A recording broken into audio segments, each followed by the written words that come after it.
I have a few ZZ plants that I care for, but a few more never hurts. So about 5 months ago today, I propagated this beautiful ZZ plant from just 8 leaves in water. So I could not only enjoy the process of watching the roots grow in the water, but also watch it evolve as it went through the different stages of growth from leaf to stem and ultimately a houseplant.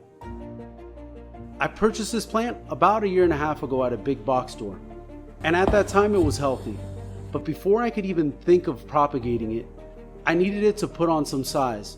So I started by watering when the soil was completely dry, and even then I stretched out the watering as much as I could.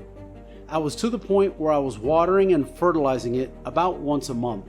And the plan was to grow it out to where it put out a few more rhizomes, filled out, and then I would propagate it by stem and leaf.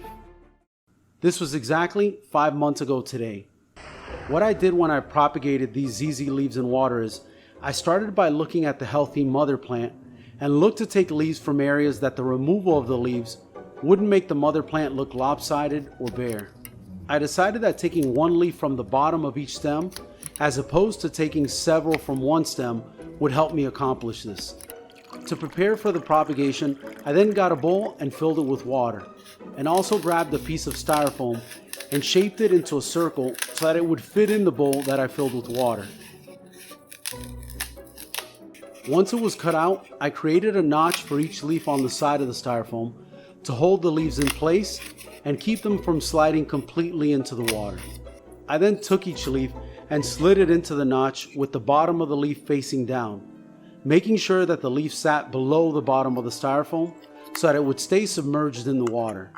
If at any point during this process the leaves would not have been submerged, that would definitely reduce the chance of any of these leaves propagating. Then I just put the styrofoam with the leaves in the water, placed it under my grow lights that I ran for about 12 hours a day, and waited for roots to appear. During the following weeks, I changed the water every 4 to 5 days to reduce the chance of algae. A little algae won't hurt, but at the same time, I like to see the water as clear as possible. That's just my personal preference. After about 3 months had gone by, all the leaves had rooted, and I was ready to step them up to soil and keep a few in water just to see how they would continue to grow.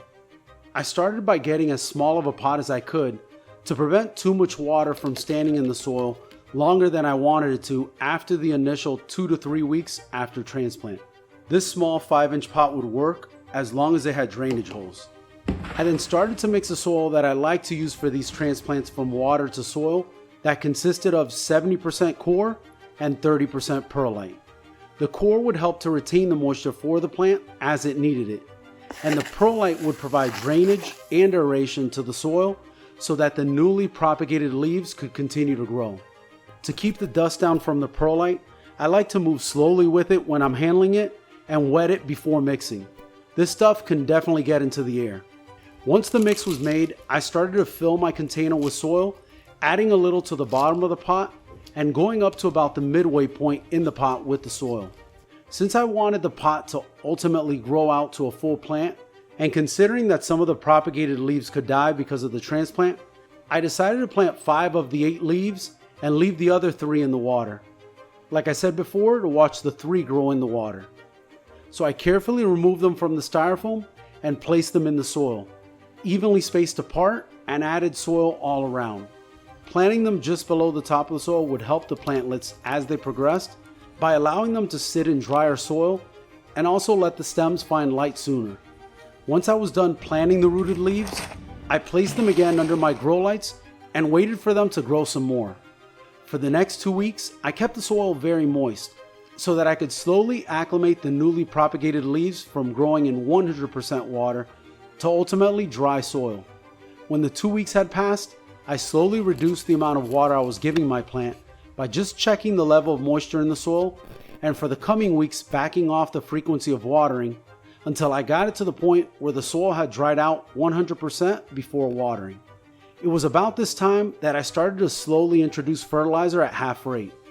The core and perlite mixture have little nutritional value for the plant, so adding a little nitrogen, phosphorus, potassium, and micronutrients will help keep these tiny plantlets healthy and speed up the growing process a bit.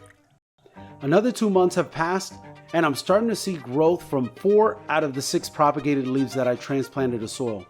I'll dig one of these up to see how the roots are looking. Careful not to break the roots. During the coming weeks, I'll continue to care for it, and with a little patience and time, I'll get it to grow into the big, beautiful houseplant I planned on growing from the beginning.